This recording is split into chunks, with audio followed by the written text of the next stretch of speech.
Hello everyone. Now let's look into few questions on amino acid chemistry. Amino acid chemistry, first question, that's a 2-mark question on ketogenic amino acid. Ketogenic amino acids, that is these are amino acids which produce acetyl CoA, or amino acids entering into acetyl CoA is known as the ketogenic amino acids. That is during the catabolism of carbon skeletons. During catabolism of carbon skeletons, amino acids will be entering into the TCA cycle when they can be converted to glucose. So these amino acids which produce acetyl CoA, or amino acids which is entering into the TCA cycle as acetyl CoA, is known as the ketogenic amino acids. For example, leucine, lysine, phenylalanine and tyrosine. These are the examples. So definition has 1 marks and examples goes 1 marks. So both are important. Gives the definition, that is these are amino acids entering into TCA cycle as acetyl CoA, or which produces acetyl CoA in the TCA cycle. These are known as ketogenic amino acids. Examples for 1 marks, at least 2 or 3 you need to mention. Next one is the definition for isoelectric pH, 1 mark. The pH at which the molecules carries no net charge is known as isoelectric point or isoelectric pH. Next one, 1 mark question on transport proteins. So transport proteins are that which can transport from one place to another.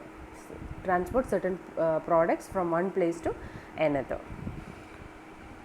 Examples. So here they are asking only for the examples, 2 examples of transport protein. So that is hemoglobin, which is helping in the transport of oxygen. Then other examples, myoglobin, albumin, transferrin. You can also mention what they are transporting.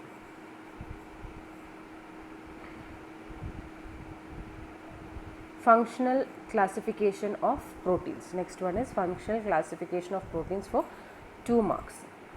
The proteins are classified based on their functions. First one is catalytic proteins, that is enzymes. Enzymes which catalyzes the reaction, they are known as catalytic proteins. The next one is structural proteins like collagen and elastin, which gives structure for the tissues. Then next one is contractile proteins, that is myosin and actin, which helps in contraction of muscles. Next one is transport proteins, which helps in the transport of certain products from one place to another, that is hemoglobin, myoglobin, albumin, transferrin.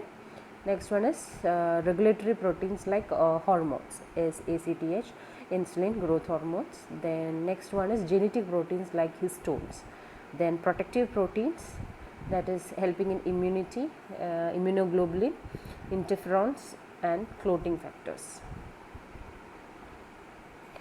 Next is a 1 mark question on examples of biologically important peptides. Mention 2 examples of biologically important peptides, 1 marks.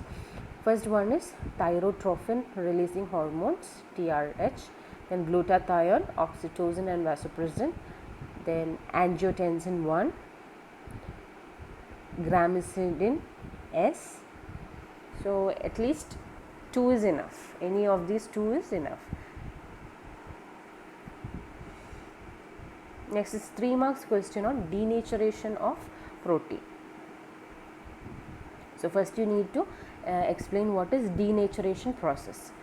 So mild heating, treating with urea, salicylate, X-rays, ultraviolet rays, high pressure, vigorous shaking, all these physical and chemical agents can produce denaturation in protein structures.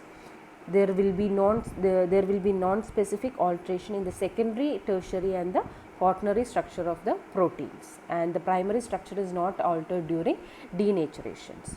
So any external factors, physical or chemical agents like heating or UV rays or pressure or any chemicals, all these can alter the secondary and the tertiary structure of the proteins, and the primary structure, that is the amino acid sequence, it is kept intact.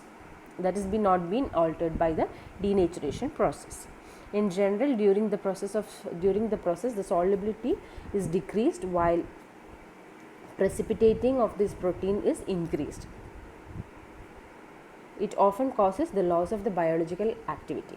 So, denaturation alters the secondary and tertiary and quaternary structure of the protein, and primary structure is kept in, and its solubility is decreased, precipitating properties increased, and it is also losing its biological activity during denaturation.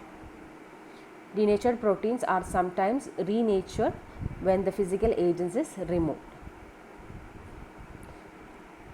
When these external factors is removed, some of the proteins these denatured proteins can be brought back into its original form.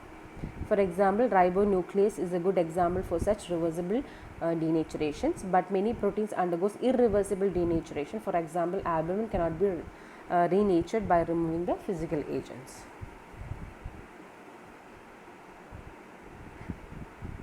Next is a 2-mark question on essential amino acids.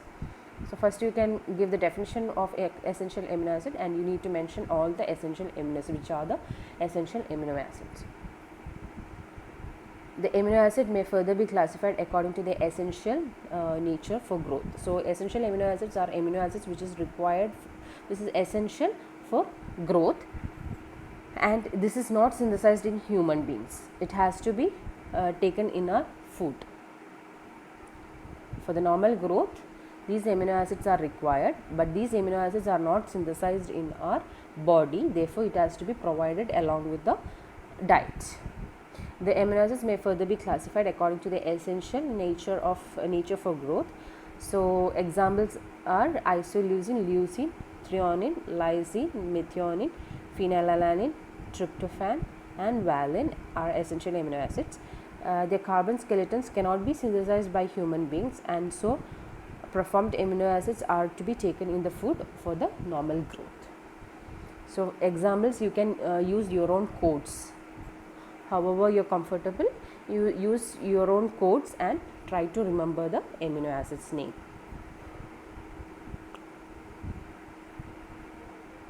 Next question is on acidic amino acids. Name 2 acidic amino acids. Acidic amino acids have negative charge on R group, for example aspartic acid and glutamic acids. Tyrosine is also slightly acidic. Okay, thank you.